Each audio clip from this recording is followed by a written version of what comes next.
तो अब जहां अपन ने लास्ट लेक्चर छोड़ा था वहीं से करते हैं कंटिन्यू, राइट। तो मैंने आपसे कहा था जावा में अगर आपको प्रोग्राम डेवलप करना है तो तरीके आपके पास दो होते हैं। पहला तरीका, आप ये काम करें with the help of notepad, जो किसके लिए रिकमेंडेड है, जल्दी किसके लिए रिकमेंडेड है, बिगनर्स के लिए। अगर आप लाइफ में पहली बार जावा पढ़ रहे हैं, इट्स बेटर आप वाया नोटपैड एक एक स्टेप के थ्रू गुजरें, जिसमें प्रोग्राम लिखना, कंपाइल करना, रन करना सब आप करेंगे स्टेप बाय स्टेप। क्लियर। और अगर आप थोड़ा प्रोफेशनल की तरफ जाएं तो आपको ये काम नोटपैड की जगह करना चाहिए with the help of an IDE. Okay, IDEs जैसा मैंने कहा आपके सारे स्टेप को सिंप्लीफाई कर देंगे, सिंगल स्टेप में कर देंगे, और एक ही बार आपके प्रोग्राम को आप एक ही आईडी के अंदर तुरंत एक ही कमांड से कंपाइल भी कर लेंगे, रन भी कर लेंगे। तो आईडी आपकी प्रोग्रामिंग को सिंप्लीफाई कर देते हैं, आपकी प्रोग्रामिंग को ईजी कर देते हैं। आपको उतने स्टेप्स नहीं लेने पड़ते जितने नोटपैड में लेने हैं, बट देन आईडी बहुत सारी इंटरनल डिटेल्स छुपा लेते हैं। आईडी बहुत सारी बातें आपसे हाइड कर लेते हैं जो एज अ बिगनर आपके लिए जानना जरूरी है अगर आप जावा की इंटरनल वर्किंग को समझना चाहते हैं तो। फिर मैंने आपसे कहा था अगर हम नोटपैड यूज करके जावा का प्रोग्राम लिखते हैं तो हमारे पास टोटल 3 स्टेप्स होते हैं। स्टेप नंबर 1 प्रोग्राम लिखना, जो आज हम करेंगे। स्टेप नंबर 2, लिखने के बाद अपने प्रोग्राम को आप कंपाइल करेंगे। अब आप अगर सी के बैकग्राउंड से हैं तो जब आप कंपाइल करते हैं तो वहां पर क्या जनरेट होता है? अगर आप सी के बैकग्राउंड से हैं तो आप बताइए जब आप वहां कोड कंपाइल करते हैं तो क्या जनरेट होता है? Machine code. किस लैंग्वेज में? सी लैंग्वेज में, राइट। लेकिन in Java there is no machine code generated. In Java what gets generated is called as byte code. Okay, byte code की सारी कहानी मैं आपसे फर्स्ट लेक्चर में डिस्कस कर चुका हूं, एक बार फिर बताऊंगा जब हम इसका प्रैक्टिकल करेंगे। फाइनली जब आपके प्रोग्राम का बाइट कोड बन जाता है तो आप अपने प्रोग्राम को रन करेंगे, but we all know byte code run नहीं हो सकता क्योंकि बाइट कोड ऑपरेटिंग सिस्टम के समझ में नहीं आएगा। तो आपके प्रोग्राम के बाइट कोड को ऑपरेटिंग सिस्टम के अंडरस्टैंडेबल फॉर्मेट में कन्वर्ट करके उसे रन करवाना, it is the duty of another software in Java, and that software is basically called as interpreter. That software is basically called as interpreter. तो आपका third step होगा program को run करना, जिसे जावा की टेक्निकल इंग्लिश में आप बोलेंगे अपने प्रोग्राम का परफॉर्म करना, इंटरप्रिटेशन। बताइए यहां तक क्लियर है सबको? कोई डाउट, कोई क्वेरी यहां तक? ठीक, चलिए अब हम आते हैं स्टेप नंबर 1 पे। फाइन जुनैद, मेरा वॉल्यूम इंक्रीज है, आप अपने एंड पे इंक्रीज करिए। At my and volume is full. बाकी लोगों को भी साउंड की प्रॉब्लम आ रही है क्या? क्या क्वेश्चन है सुमित?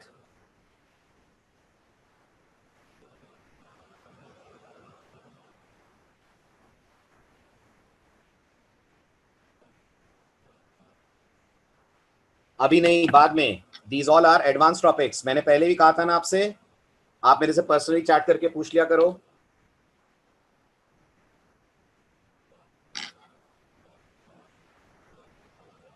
चलिए बढ़िया, आ गए। अब आते हैं अपन नेक्स्ट टॉपिक पे। हमारा first Java code, first Java implementation, first Java code अपन लिखते हैं और उसे करते हैं अपन प्रॉपर तरीके से trace. Fine, so this is your first Java program.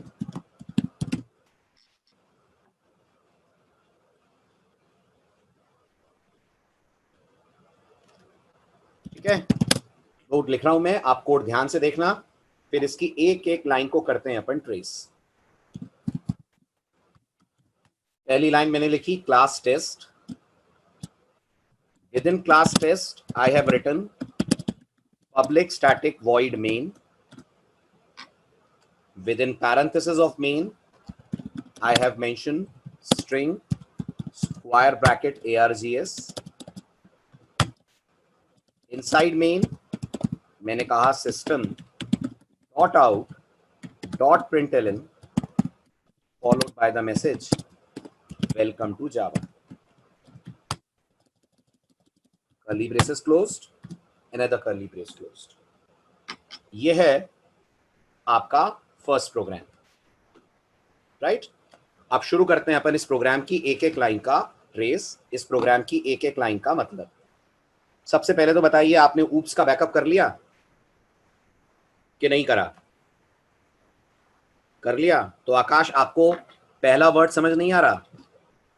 Are you not able to understand ये क्या होता है? आ रहा है कि नहीं? आ रहा है ना? तो फिर आप क्यों कह रहे थे सिंटेक्स बिल्कुल समझ नहीं आ रहा? बिल्कुल समझ में नहीं आ रहा ऐसा तो नहीं है, थोड़ा आ रहा है, थोड़ा नहीं आ रहा है। वो धीरे धीरे आएगा जैसे जैसे प्रोग्राम का एक्सप्लेनेशन आगे बढ़ेगा, राइट? चलिए तब सुनिए ध्यान से। सबसे पहली लाइन, अगर आपने ऑब्जेक्ट ओरिएंटेड प्रोग्रामिंग के बेसिक्स पढ़े हैं तो आपने सीखा होगा, ऑब्जेक्ट ओरिएंटेड प्रोग्रामिंग बोलती है जब भी आप कोई प्रोग्राम बनाएं, हमेशा अपने प्रोग्राम के अंदर आप क्लास डिजाइन करें। मैंने आपको जावा की प्रॉपर्टीज लिखाते वक्त कहा था, जावा फुल स्ट्रिक्ट तरीके से ऑब्जेक्ट ओरिएंटेड प्रोग्रामिंग के रूल्स आपको फॉलो करने को कहती है।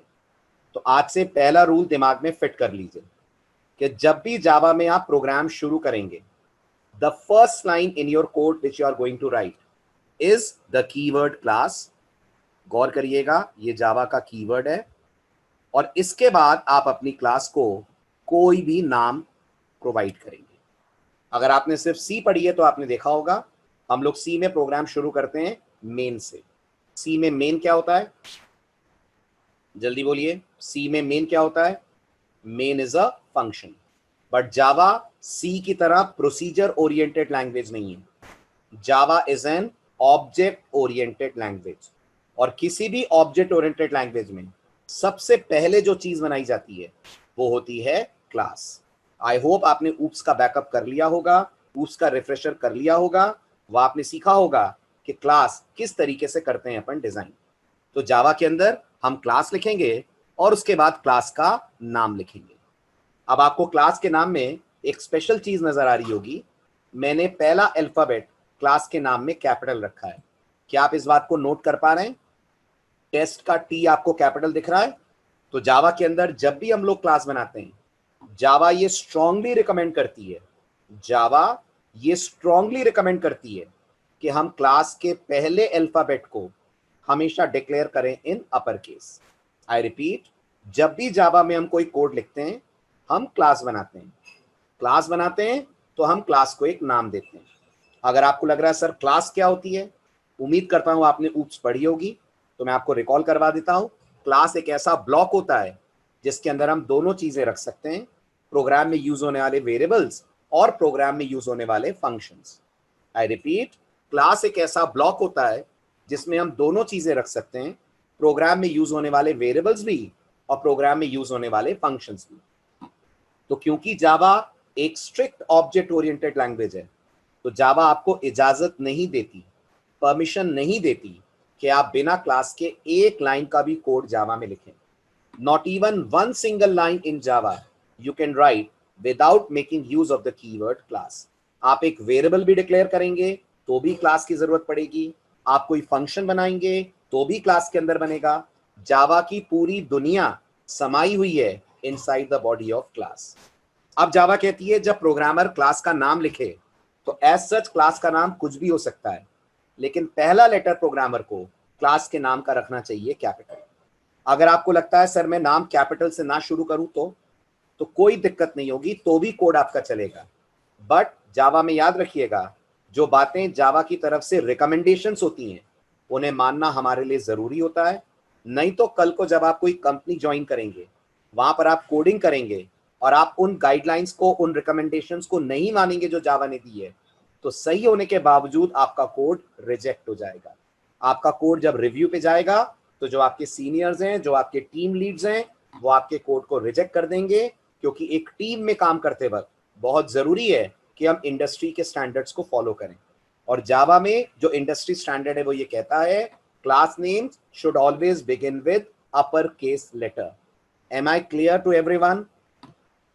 पहला पॉइंट क्लियर हुआ?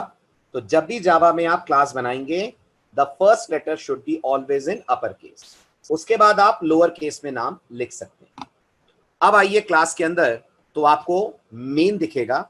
उम्मीद करता हूं आपने सी पढ़ी है तो मेन आपको जाना पहचाना लगेगा, बस थोड़ा सा मेन के साथ चीजें आपको यहां पर ज्यादा दिख रही हैं। तो सबसे पहले मैं वोकैबुलरी वाइज आपको बता दूं इसमें से आप किसको क्या बुलाएंगे, क्योंकि जावा में प्लीज याद रखिएगा वोकैबुलरीज मैटर अ लॉट। आप क्या बोल रहे हैं, सामने वाला क्या समझ रहा है, वो सब गड़बड़ हो जाएगा अगर आप वोकैबुलरी गलत कर देंगे। तो सबसे पहले मैं आपको ये जो 3 वर्ड्स आपको मेन के आगे दिख रहे हैं उनके नाम बता रहा हूं, किसको क्या बुलाते हैं। चैट विंडो में लिख के बताइए मेन के आगे क्या क्या दिख रहा है। चैट विंडो में लिख के बताइए मेन के आगे क्या क्या दिख रहा है। मेन के आगे आपको 3 कीवर्ड्स नजर आ रहे होंगे। याद रखिएगा ये तीनों के तीनों जावा में कीवर्ड्स हैं, पब्लिक भी, स्टैटिक भी, वॉइड भी। आप सबके नाम सुन लीजिए। अगर कोई आपसे पूछता है ये पब्लिक क्या है, तो हम बोलते हैं ये जावा में कहलाता है एक्सेस मॉडिफायर। अगर आपने सी प्लस प्लस पढ़ी होगी तो वहां पर इसको बोलते हैं एक्सेस स्पेसिफायर। जावा में स्पेसिफायर नहीं बोलते हैं, जावा में हम बोलते हैं एक्सेस मॉडिफायर। ये जावा की इंग्लिश है, याद रखिएगा। सेकंड जो आपको दिख रहा है स्टैटिक, वो जावा में कहलाता है नॉन एक्सेस मॉडिफायर। जो आपको स्टैटिक दिख रहा है वो जावा में कहलाता है नॉन एक्सेस मॉडिफायर। और ये जो आपको वॉइड नजर आ रहा है वो जावा के अंदर कहलाता है, आई डोंट थिंक ये आपके लिए नया है, रिटर्न टाइप। सी में भी आपको याद होगा मेन के साथ आप वॉइड लिखा करते थे, जावा में भी हम लोग मेन के साथ वॉइड लिखते हैं। अभी मैंने आपको इनमें से किसी का मतलब नहीं बताया है, अभी सिर्फ वोकैबुलरी बताई है।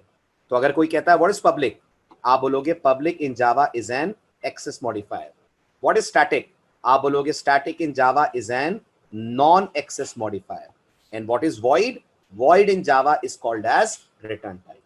अब इन तीनों का पर्पस समझाता हूं, ध्यान से सुनने और समझने की कोशिश कीजिएगा। सबसे पहले वर्ड आता है public.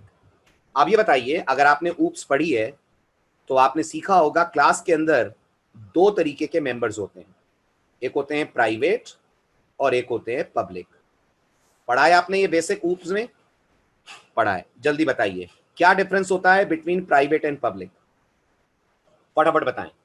How private and public are different then each other. हमने ये पढ़ा है ऊप्स में, things which are private, things which are private can not be accessed, they can not be accessed from outside the class. जो चीजें private हैं वो class के बाहर से एक्सेस नहीं होती हैं। जो चीजें पब्लिक हैं they can be access from outside the class. जो पब्लिक है वो क्लास के बाहर से एक्सेस हो सकती है, राइट? तो अब आप मुझे बताएं अगर आपने जावा का फर्स्ट लेक्चर मिस ना करा हो तो जावा में आपके प्रोग्राम को रन कौन करता है, कौन जिम्मेदार है आपके प्रोग्राम के एग्जीक्यूशन का? जेवीएम जिम्मेदार है, राइट? अब जब जेवीएम आपके प्रोग्राम को एग्जीक्यूट करता है तो याद रखिएगा जेवीएम आपके प्रोग्राम को रन करना मेन से स्टार्ट करता है, और जेवीएम आपके प्रोग्राम के मेन को तब तक एक्सेस नहीं कर पाएगा जब तक मेन के साथ आप कीवर्ड ना लगाएं पब्लिक। दोबारा से मेरी बात सुनिएगा, आपके प्रोग्राम का जावा में एग्जीक्यूशन बिल्कुल सी की तरह मेन से स्टार्ट होता है। याद कीजिए सी में मेन को कॉल कौन करता है, जल्दी बताइए। सी में मेन को कॉल कौन करता है? Operating system. जावा में मेन को कॉल ऑपरेटिंग सिस्टम नहीं करता है, जावा में मेन को कॉल करता है जेवीएम। और जेवीएम इतना ईमानदार, इतना ऑनेस्ट सॉफ्टवेयर है कि जेवीएम कहता है मैं क्लास के अंदर की चीजें कैसे एक्सेस कर पाऊंगा जब तक प्रोग्रामर उसके आगे कीवर्ड ना लगाए पब्लिक। तो अगर कोई पूछता है जावा में मेन को पब्लिक क्यों करते हैं, तो हम लोग अपने लिए मेन को पब्लिक नहीं कर रहे हैं, हम मेन को पब्लिक इसलिए करते हैं जिससे जेवीएम मेन को एक्सेस कर पाए, जेवीएम मेन को कॉल कर पाए। मेन अपने आप में एक फंक्शन है, फंक्शन को कॉल करा जाता है, तो जेवीएम मेन को कॉल नहीं कर सकता जब तक आप मेन के आगे कीवर्ड ना लगाएं पब्लिक। इतना कहने और सुनने के बाद भी अगर आप मेरे से ये कहते हैं कि सर मैं पब्लिक ना लगाऊं तो क्या होगा, मैंने आपकी सारी बात समझ ली, आप तो बताइए पब्लिक ना लगाऊं तो क्या होगा। तो प्लीज गौर से सुनिएगा, ये जावा का बहुत इंपॉर्टेंट इंटरव्यू क्वेश्चन है। अगर आपने मेन के आगे पब्लिक नहीं लगाया तो जावा का प्रोग्राम जब आप कंपाइल करेंगे तो कोई एरर नहीं आएगी, कोई एरर नहीं आएगी। लेकिन याद रखिएगा जब आप रन करेंगे तो JVM एरर देते हुए प्रोग्राम रन करने से मना कर देगा और आपसे बोलेगा आपने मेन को पब्लिक नहीं करा है तो मैं मेन को एक्सेस नहीं कर सकता। मैं पूरी कहानी फिर समराइज कर रहा हूं। अगर कोई कहता है मेन के आगे पब्लिक क्यों लगाते हैं, जवाब, मेन के आगे पब्लिक प्रोग्रामर अपनी इच्छा अपनी खुशी से नहीं लगा रहा है, मजबूरी में लगा रहा है। कैसी मजबूरी? ये मजबूरी कि अगर मेन पब्लिक नहीं होगा तो JVM जो कि क्लास के बाहर बैठा है वो मेन को एक्सेस कैसे कर पाएगा, मेन तक पहुंच कैसे पाएगा। तो JVM कहता है अगर आप चाहते हैं मैं मेन को कॉल करूं, और याद रखिएगा कोई सेकंड चॉइस भी नहीं है। ये भी मत सोचिएगा सर इसके अलावा कोई और तरीका है कि मेन चल जाए, नहीं, यही एकमात्र तरीका है। तो JVM कहता है अगर मैं मेन को कॉल करूंगा तो पहले मेन मुझे नजर तो आए, और क्लास के अंदर की चीजें क्लास के बाहर से तब विजिबल होती हैं, तब नजर आती हैं जब उनके साथ एक्सेस मॉडिफायर लगाया जाए पब्लिक। अब ये बिल्कुल मत सोचिएगा कि सर क्या जावा में हर फंक्शन को पब्लिक करते हैं, जी नहीं, जावा में हर फंक्शन को JVM कॉल नहीं करता। जावा में JVM कॉल करता है मेन को, तो मेन का पब्लिक होना जरूरी है। अगर आपको लग रहा है सर इस टेस्ट क्लास में मैंने एक शो नाम का फंक्शन बनाया, तो क्या होगा शो नाम के फंक्शन के साथ पब्लिक लगाऊं कि प्राइवेट लगाऊं? मैं कहूंगा कुछ भी लगा दीजिए आप, पब्लिक लगाइए प्राइवेट लगाइए आपकी मर्जी है, क्योंकि शो को JVM कॉल नहीं करेगा लेकिन मेन को JVM कॉल करेगा। और JVM कहता है अगर मैं कॉल कर रहा हूं मेन तो प्लीज मुझे मेन विजिबल करवाओ, और मेन उसको विजिबल तब होगा जब मेन के आगे कीवर्ड लगा होगा पब्लिक। क्या ये पॉइंट समझ आया कि नहीं आया?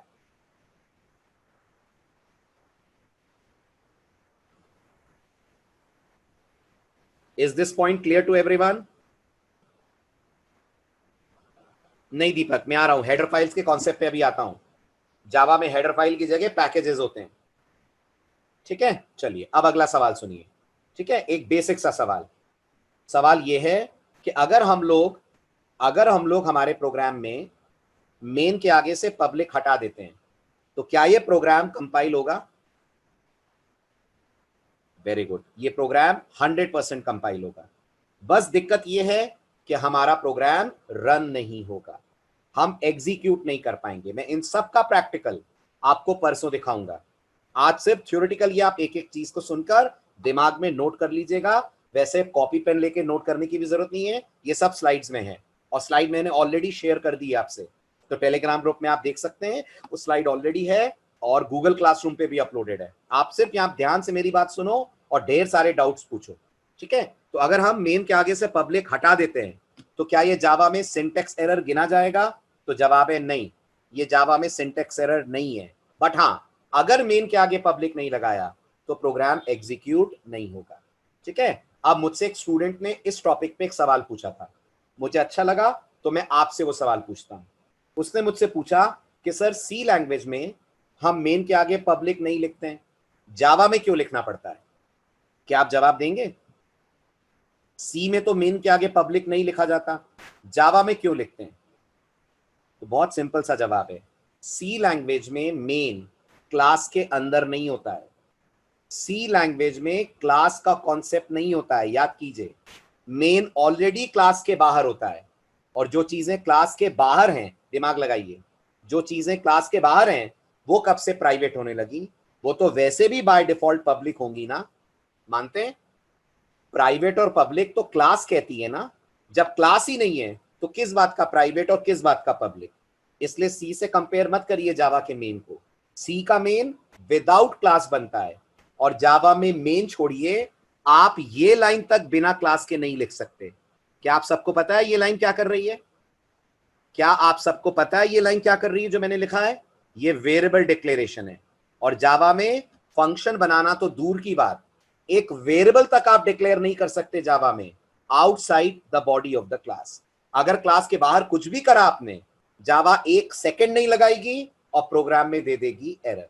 तो क्योंकि जावा में क्लास बनाना जरूरी है तो हर चीज को डंप करना पड़ता है क्लास के अंदर, सबको पैक करना पड़ता है क्लास के अंदर, और क्लास के अंदर इसलिए रख रहे हैं ताकि जावा के रूल्स फॉलो हो पाए, और क्योंकि मेन क्लास का पार्ट है, मेन क्लास के बाहर से एक्सेस नहीं होगा जब तक हम लोग मेन के आगे पब्लिक कीवर्ड ना लगाएं। Okay, am I clear?